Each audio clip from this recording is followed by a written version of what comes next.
Mario, once again with MIA Microflight, I decided to do another video. This is going to be a long video on these tiny little helicopters. This is what I label palm-sized helicopter, um, and the name palm-size is a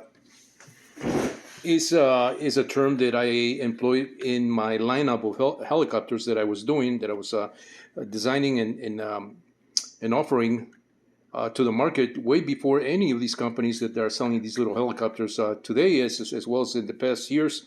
We're talking about, when I came up with micro, sub-micro, and palm-sized helicopters was around the years between between the 90s and the early 2000s. So it's something that I had already planned. I was working on that, those particular sizes. I came out with the Robin 280, and if you have been following some of my work, you'll probably remember the Robin 280, the Bumblebee, the Housefly, all three key helicopters in those particular sizes or categories. So in this video, I wanted to capture the C129 version 2 by RC Era, which is a helicopter that I bought this early this year. And I kept it in a box, and I rarely fly these particular sizes. So I decided to take it out and do a comparison with some of the older stuff that I used to fly quite often. I used to buy these helicopters, as I explained in my short video.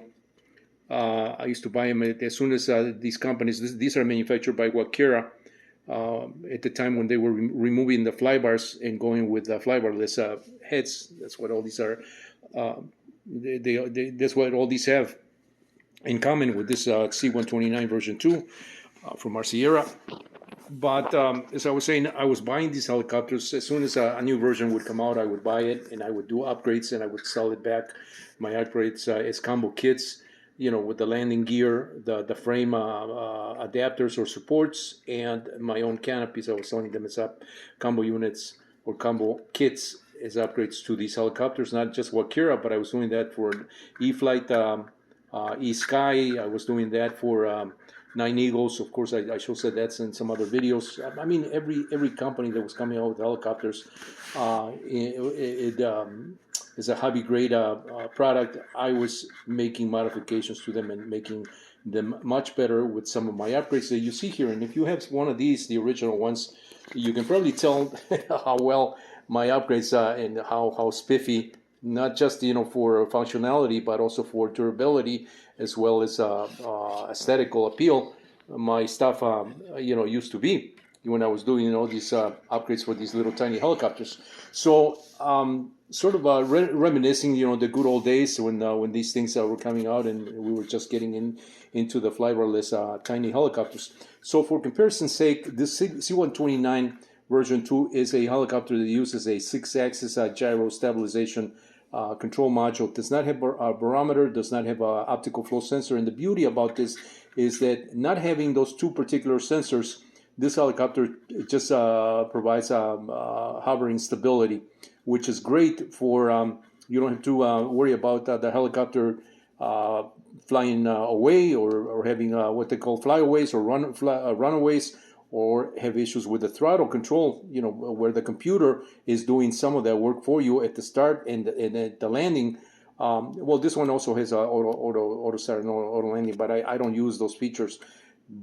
The more important features that this one does not have is the barometer. I don't care for the barometers. I don't care for optical flow sensors. And if you're a true diehard pilot that has learned, on these earlier helicopters, you'll probably appreciate this little helicopter more than these larger scale ones that this company has come out with, such as the C189, which I've had so many issues with that, as well as some other people have voiced the issues with the barometer and optical sensors.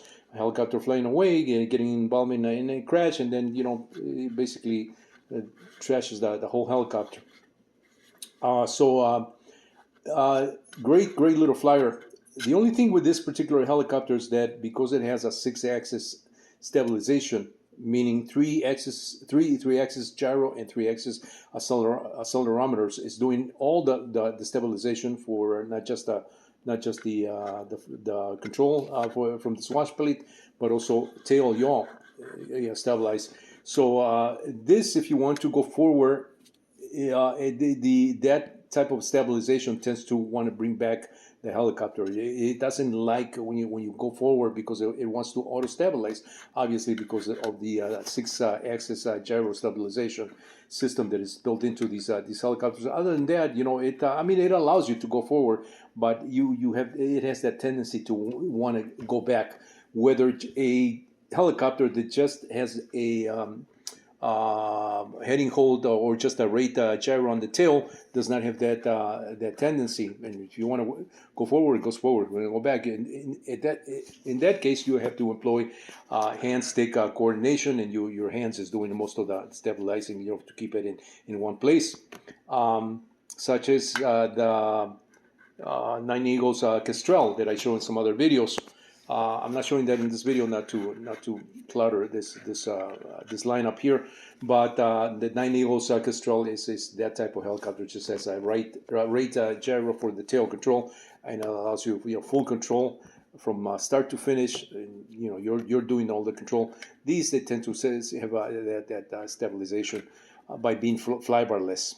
The Nine Eagles has a tip-weighted flybar designed so it does not require 6-axis stabilization, but these require the stabilization on the because of the type of rotor heads that are employed here, flybarless.